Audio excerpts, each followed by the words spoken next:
What a wonderful day.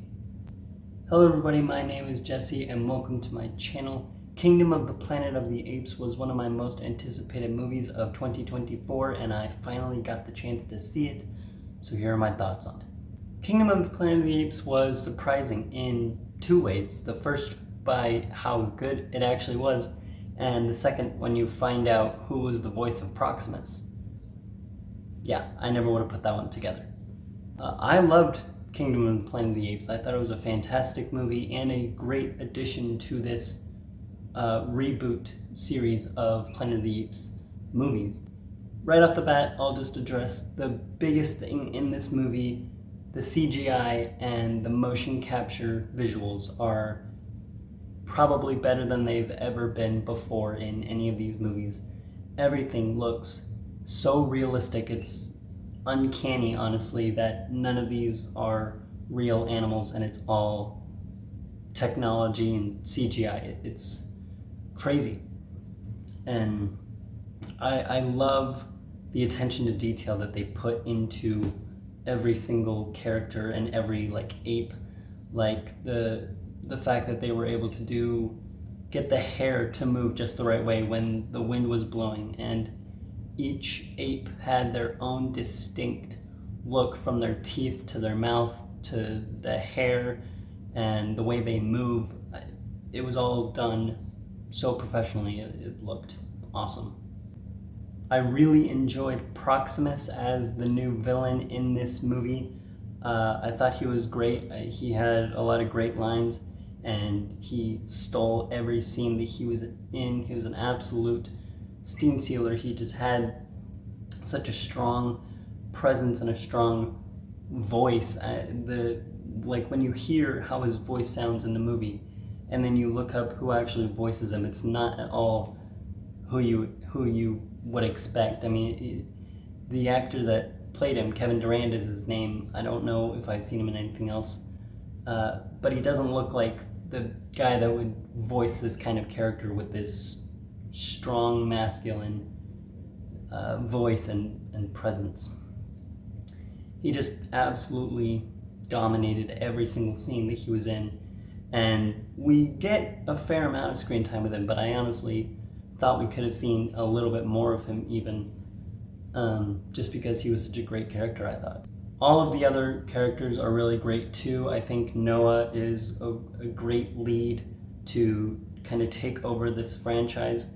I believe the directors and the producers of this movie said that they have ideas and plans to make more of these movies. So if it ends up being Noah that is the lead in those movies, I think he's a worthy lead to take over after Caesar in the other Planet of the Apes movies. I just thought he was good. I thought the actor did a great job. I don't know his name off the top of my head, but it was acted well. All of the other side characters were great. His friends, whose names I also don't know. I think Rocca was a great side character who was kind of there to explain to the characters and to us what happened with Caesar and what he did for apes and what he was able to do in the time that he was alive, and that he was the leader of the apes. And May as the human character I thought was really good. I think she was a great human lead in this film. And what I also really dug about this movie is the world building that they did. And in the other Planet of the Apes movies with Caesar, humans had already started to die off a lot because of the simian flu that started in the first movie. So humans are already very scarce when you get to this movie. So it's mostly apes. Apes are more so the dominant species in this movie than humans. And there's even like a tribe or a group of gorillas and apes that hunt humans because they think they're dangerous. And I think this movie does kind of a fun thing.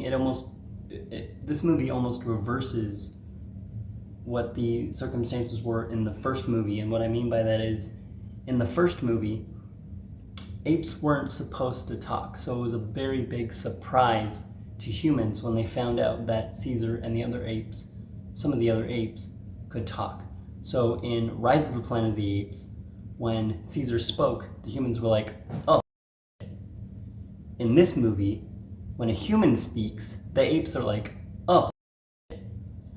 So I just think it's a really fun reverse of the circumstances of the first movie that they did. When it comes to negatives, I have two main ones.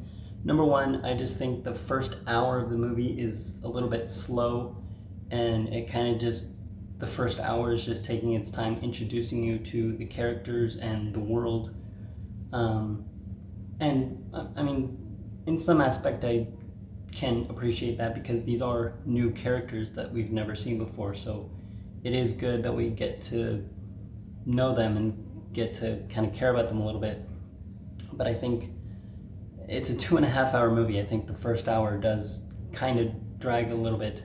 Once Proximus is introduced and Noah and the others are all captured and taken to like his like kingdom, he calls it, I think that's when it starts to really up the ante and get really good. And my other big negative, it's not really even a negative because I understand that they had to move on eventually, but nothing will ever top Caesar and Koba and Maurice and any of the other characters from the other three movies from the original trilogy. No one will ever top those characters, so naturally I just didn't necessarily connect with these characters as much and didn't love these characters as much as I did the other ones. And if they do make more of these movies, maybe that can change. I don't think these characters will ever top that, but they could possibly grow on me as time goes on. But like I said, not really a gigantic problem because eventually I liked that they did move on to other characters, but I personally just didn't love these characters as much and didn't really connect with them as much.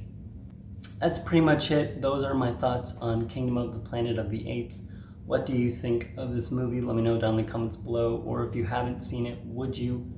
And I plan on doing a ranking of the 4 reboot Planet of the Apes movies, so be on the lookout for that. In the meantime, like this video, subscribe to my channel, and keep watching movies. Goodbye.